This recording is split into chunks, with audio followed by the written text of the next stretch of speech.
So what does that mean right now, and what does it portend about how much or how aggressively Republican candidates use the commander-in-chief, the president? Karl Rove with some thoughts on that. What do you think, Karl? Well, look, California is good news for Republicans. The Democrats targeted 7 Republican districts that were won by Hillary Clinton, but were occupied by a Republican. A couple of those are retirements. In 6 of the 7, the combined Republican vote was bigger than the Democratic vote by margins of 4 points to 22 points. And because the jungle primary tends to draw more of what looks like a general election electorate out, everybody runs in one big mess, and the 2 top vote getters, regardless of party, go into a general election. So the turnout is higher, 21% for example, in California versus 11% in New Jersey turnout the same night.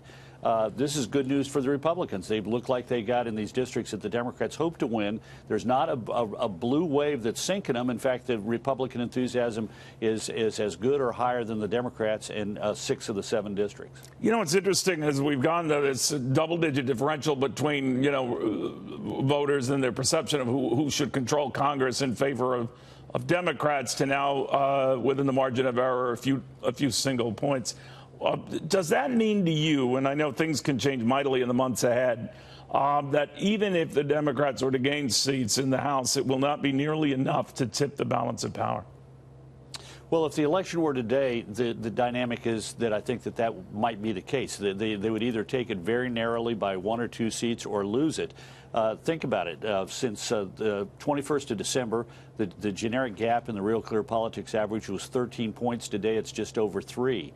President's job approval in the middle of December was was 37-38. Today it's 43-44. Still not great, but a heck of a lot better than it was before. And then what you were talking about earlier, the underlying view of the economy. Now, the president exaggerates that it's the best economy we've ever had, but people are feeling pretty good about the economy and pretty good about their own personal circumstances.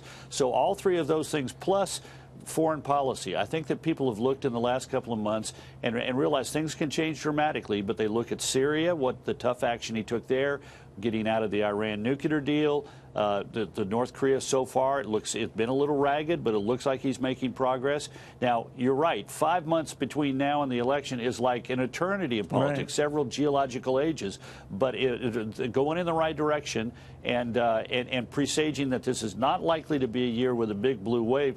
It's more like to be the anniversary that we're celebrating the 100th anniversary of World War I. This looks like trench warfare, race by race, district by district. How good your candidate, how good is their campaign, and can they withstand the Democrats in this election year? And it's going to be hand-to-hand combat right through November. Karl Rove, good seeing you again. Thank you very, very much.